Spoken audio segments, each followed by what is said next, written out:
할렐루야. 하나님께 영광 돌립니다. 여러분 모두를 축복합니다. 이제 덮개 전체적으로 한 번 더 묵상하고 그리고 이제 제사장 복장으로 가면 이제 성막은 세워졌습니다. 이제 이 수종들은 제사장들이 세워지면 이제 성막론이 끝나게 됩니다. 자, 기도하겠습니다. 하나님, 영광과 감사와 존귀를 하나님 앞에 올려드립니다. 온 마음으로 하나님을 사랑합니다. 지금까지 우리에게 은혜 주심에 감사합니다. 성막론의 말씀들이 우리 눈과 귀에 보여지고 들려지게 하시고 믿음에 서게 하시고 하나님이 기뻐하는 그런 존재로 견고하게 서게 하옵소서. 세상에 속하지 않고 하나님에 속한 백성 되기를 원합니다. 왕같은 제사장으로 우리에게 맡겨진 귀한 사명 감당케 하옵소서. 종을 낮추시고 겸손하게 하시고 오직 말씀에 도구만 되기를 원합니다. 예수님의 이름으로 사모하며 축복하며 기도합니다. 아멘. 말씀은 출애굽기 20장 1절로 14절입니다. 설교 중간중간 나오는 말씀들을 잘 묵상하시고요. 자, 여러분 우리가 한 번 더 그림을 보겠습니다. 이렇게 되어 있습니다. 4개입니다. 4개. 제일 첫 번째 덮개, 청색, 자색, 홍색, 가는게 꽃 배실로 이렇게 그룹들, 천사들 수놓았고, 두 번째 덮개는 염소털로 이렇게 주님의 희생의 죽음을 이야기하고, 네 번째는 수양의 가죽에 물들였습니다. 인류 구원을 위한 대속의 죽음을 이야기합니다. 마지막 다섯 번째 해달의 가죽. 이게 뭐 돌고래든지 물개 가죽이든지 해달의 가죽이든지 중요한 것은 겉모양은 볼품없으나 속은 아름답다라는 거죠. 자, 이게 교회 모습이고 성도의 모습이어야 된다. 예수님의 모습이다라는 겁니다. 자, 이제 여러분 우리가 제일 첫 번째답게 예수님의 그 사역과 성품들을 이야기한다. 그러니까 예수님만이 구원의 주가 될 수밖에 없음을 분명히 하고 있다라는 거죠. 여러분, 왜 예수님만이 우리의 생명이 되십니까? 하나님이 거룩하니 너희도 거룩하는데 거룩한 성품을 이야기하죠. 죄와 생명은 관계가 없습니다. 죄의 삭은 사망이죠. 그러므로 예수님의 거룩한 성품이 우리에게 생명을 주시는 겁니다. 그러면 자색 왕, 공의로운 왕입니다. 다윗의 왕권을 잇는 공의로운 왕. 그리고 홍색 세 번째, 십자가에 있는 겸허한 예수님의 성품을 이야기하죠. 가늘게 꼰배실 부활, 의롭고 순결한 성품을 이야기합니다. 그러므로 여러분 교회는 이런 생명력 있는 역사, 예수님의 왕권을 이어가는 통치의 대행자로서의 삶을 살아야 되고, 예수님에는 십자가에서 죽으신 분이 없다는 이 복음 앞에, 우리에게 주어진 십자가 앞에 겸손히 수종들어야 되며 부활의 신앙을 갖는 것이 중요합니다. 우리가 의롭고 순결하면 이 신앙이 깊어지는 거예요. 죄가 들어오면 이 신앙이 절대 깊어질 수가 없습니다. 그래서 두 번째 덮개가 중요한 겁니다. 교회는 끊임없이 세마포로 감싸고 있어야 돼요. 염소털, 이 두 번째 덮개죠. 예수님만이 순결하신 분이다라는 겁니다. 할렐루야. 예수님의 이 능력 어디에서 나옵니까? 이 순결함에서 나온다라는 거. 교회도 마찬가지입니다. 우리에게 이 순결함, 바로 우리가 감당해야 될 이런 모든 사역들, 이 사역들에 감당하기 위해서 이 순결함을 잃어버리지 않는 그런 교회가 되어야 된다. 두 번째 덮개입니다. 성결의 역사.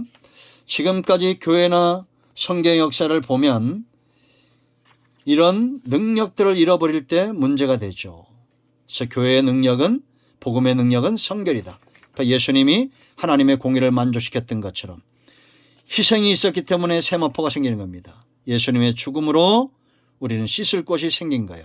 아멘. 자, 그리고 세 번째 덮개가 있습니다. 수양의 가죽. 붉게 물들인 수양의 가죽으로 되어진 이 덮개죠. 성경에 증거했다. 우리가 로마서를 통해서 분명히 봤습니다. 왜 예수님만이 대속의 제물이 되시는가? 선자들을 통한 성경에 약속된 유일하신 분이 바로 예수님이라는 겁니다. 이만희도 아니고 앙상홍도 아니고 그 누구도 아니고 오직 예수님만이 선자들을 통한 성경의 약속, 로마서 1장 2절에 분명히 말했고, 육신으로는 다윗의 혈통에서 나셨고 성결의 영으로는 부활하셔서 하나님의 능력으로 하나님의 아들에 선포되셨고, 이 복음이 주어졌기 때문에 지금까지 교회가 복음의 능력, 의로운 사역들을 감당했다라는 겁니다. 3장 20절로 22절, 하나님의 새로운 의, 율법이 아닌 이제 구원을 위한 새로운 의, 바로 예수 그리스도를 믿는 의다. 그래서 예수님을 믿는 사람들은 의롭게 되고 그들을 의롭다는 것이 또한 하나님의 의라고 분명히 말했습니다.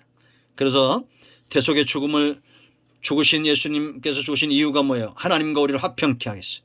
로마서 1장 1절로 11절 말씀을 보면 하나님과 화평할 수 있는 길은 오직 예수 그리스도 안에 있는 이 믿음으로 말미암아 가능해졌다라는 겁니다.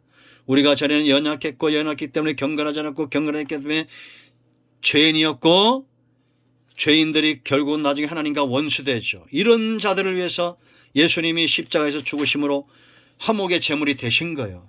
그럼 화평케 해야 되고, 그 예수님이 대속의 죽음을 주셨기 때문에 5장 17절에 한 사람의 범죄로 말미암아 사망이 그 한 사람을 통하여 왕노릇하였은즉, 이 아담의 범죄죠. 더욱 은혜와 의의 선물을 넘치게 받는 자들은 한 분 예수 그리스도를 통하여 잃어버렸던 생명 안에서 왕노릇하는 삶이 회복되었다라는 겁니다. 예수님 외에는 이 길이 없어요. 그리고 로마서 8장 1절 2절에 들어 예수 안에는 생명의 성령의 법이 우리를 해방하였다. 그래서 여러분, 우리가 대속에 대한 믿음이 있는 자들은 해방을 전하는 아름다운 바를 소유해야 됩니다. 그런 마음으로 믿어 사람들이 의에 이룰 수 있도록 복음의 통로가 되는 우리 모두가 되어야 될 줄로 믿습니다. 자, 마지막으로 네 번째, 해달의 가죽이라 했어요. 이 겉사람을 겉으로 볼 때는 별 볼 일 없잖아요. 아름다운 모습이 없습니다. 그런데 이 해달의 가죽의 특징이 뭐예요? 견고하다는 겁니다. 아멘. 비바람이 불어도 견고합니다. 어떤 환란이 와도 무너지지 않습니다. 이게 가죽이죠. 해달의 가죽입니다.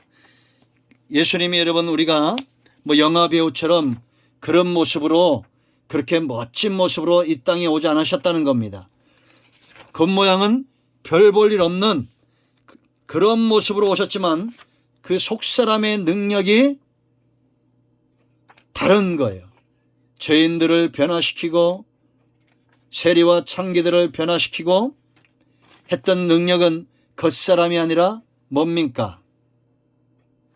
속사람의 능력이다라는 겁니다. 그런데 여러분, 오늘날 교회는 이 겉은 화려하게 하고 속사람의 능력은 잃어버리는 그런 시대가 되어지고 있다라는 거죠. 이게 참 안타까운 일입니다. 그러므로 여러분, 사도 베드로가 은과 금은 내게 없거니와 나선 예수 그리스도의 이름으로 일어나 걸으라 말했던 것처럼 우리가 속사람의 능력을 회복하는 그런 저와 여러분이 되어야 될 줄로 믿습니다. 겉에서 보면 해달의 가죽만 보이는 거예요. 그런데 그 안에는 온갖 진귀한 것들, 금으로 치장되어 있고 금촛대가 있고 떡상이 있고 그 안에 법궤가 있고 얼마나 화려한 것들이 많습니까? 평당 20억 들어갔다는데 돈이 문제가 아니라 이런 복음의 능력들, 말씀의 능력들, 기도의 능력들을 가진 그런 성전이었다라는 겁니다. 지금도 교회는 속사람의 능력을 회복할 때 하나님이 영광을 받으시고 교회의 복음의 능력이 나타나고 죽어가는 영혼들이 돌아올 줄로 믿습니다. 그러므로 여러분, 겉에 육신을 위해서 시간을 내고 투자하지 마시고 속사람의 능력을 위해서 시간을 내고 투자하시기를 축원드립니다. 자, 이제 성막 건물이 끝이 났습니다. 내일부터는 제사장으로, 또 시간 나면 제사장을 수종됐던 나시린들까지 살펴보는 그런 시간을 갖겠습니다. 기도합니다. 영광과 감사와 존귀가 하나님께 있습니다. 온 마음으로 하나님을 사랑합니다. 성막론을 통해서 은혜 주시고 깨닫게 하시니 감사합니다. 세상에 속하지 않고 하나님의 소유된 백성 되게 하옵소서. 구원에서 먼 인생이 아니라 하나님 나라에 가까운 그런 삶을 살기를 원합니다. 우리 가운데 마음이 상한 자, 병든 자 있습니까? 치유하시고 회복시켜 주시고 주의 복음을 위하여 기꺼이 쓰임받는 백성들 되게 하옵소서. 예수님 이름으로 사모하며 축복하며 취하며 기도합니다. 아멘. 할렐루야. 응답되었습니다. 여러분 모두를 축복합니다. 온갖 각색 병들, 문제들 예수님 이름으로 해결됩니다. 아멘.